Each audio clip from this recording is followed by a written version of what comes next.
ఇప్పుడు సీజన్ కాకపోయినా అందరికీ జ్వరాలొచ్చేత్తన్నయి, దగ్గొచ్చేత్తుంది, కఫం పట్టేత్తుంది. ఏం చేయాలో తెలియక నాకు కూడా అదే పరిస్థితొచ్చేసరికి అలాగా నేను డాక్టర్ గారి దగ్గరికి కలవడానికని ఎళ్ళాను. డాక్టర్ గారి దగ్గరికెళ్తే ఒక ఇంజెక్షన్ చేసి, టెస్టులు చేసి నీలో సి విటమిన్ తక్కువుందన్నారు. సి విటమిన్ తక్కువుంటే నేనేం చేయాలండి ఇప్పటికిప్పుడంటే సి విటమిన్ సంబంధించిన ఫుడ్‌లు తినమన్నారు. ఆ ఫుడ్డేంటో మీరే చెప్పండంటే ఆయనే చెప్పారు. ఇలాగ సరదాగా హాస్పిటల్ నుంచి వచ్చేత్తే పక్కలో చెరువులో చేపలు గిలగిల కొట్టుకుంటున్నాయి. అయి కొట్టుకున్న తర్వాత ఏసినోళ్ళు ఊరుకుంటారా? ఊరుకోరు. ఆటిల చేపలు తీశారు. చేపలు తీసేటప్పుడు మనం కొనకంటా మానేత్తామా? డాక్టర్ గారు చెప్పినా కూడా కొనకపోతే మన మూర్ఖత్వం అంటారు కదా!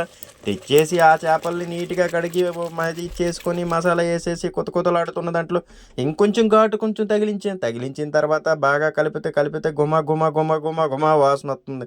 ఆ వాసనకే నా జలుబు తగ్గిపోయినట్లు అయిందనుకోండి. కానీ ఇది ఆ తర్వాత కడుక్కున్న చేపలు అలాగే ఏసేసామండి అందులోని. మసాలా ఏసేసి కడుక్కున్న చేప ముక్కలేసేస్తే చాలా నీట్‌గా వచ్చేసింది. ఆ కట్టెల పొయ్యి మీద వండితే ఆ చేపల టేస్టే వేరు. ఆ టేస్ట్‌కి, ఈ జలుబుకి అన్నిట్లికి కాంబినేషన్ కుదిరిపోయింది. ఈలోగా మనకి తుత్తరాగదు కదండీ! ఈ తుత్తరకి ఏం చేశానంటే 2 తలకాయ ముక్కలు తీసుకొని ప్లేట్‌లో యేసుకొని బడా నమిలేత్తన్నాను. ఎందుకంటే నాకు తలకాయ అంటే ఇష్టం కదా! ఆ తలకాయని వదిలేస్తే ఆ తలకాయ చాలా ప్రయోజనాన్ని మొన్న ఒక వీడియో చూశాను. మీరెవరైనా చూసుంటే చేయండి. ఆ తలకాయ తింటే చాలా ప్రయోజనం కూడా చెప్పారంట. జ్ఞాపకశక్తి పెరుగుతదన్నారు. అందుకని చెప్పి తలకాయ తినేసాను. అయినా మరుసటి రోజు కూడా మిగిలిపోయింది. మిగిలిపోతే వదులుతామా? తీసుకొచ్చేసి డ్యూటీ కాడ మా ఫ్రెండ్స్‌తో కూడా షేర్ చేసుకున్నాను. అలా ఫస్ట్ రోజు కంటే ఈరోజు చాలా టేస్టీగా ఉందండి. ఇలాగ ఎవరైనా మీరు చేసుంటే ఒకసారి లైక్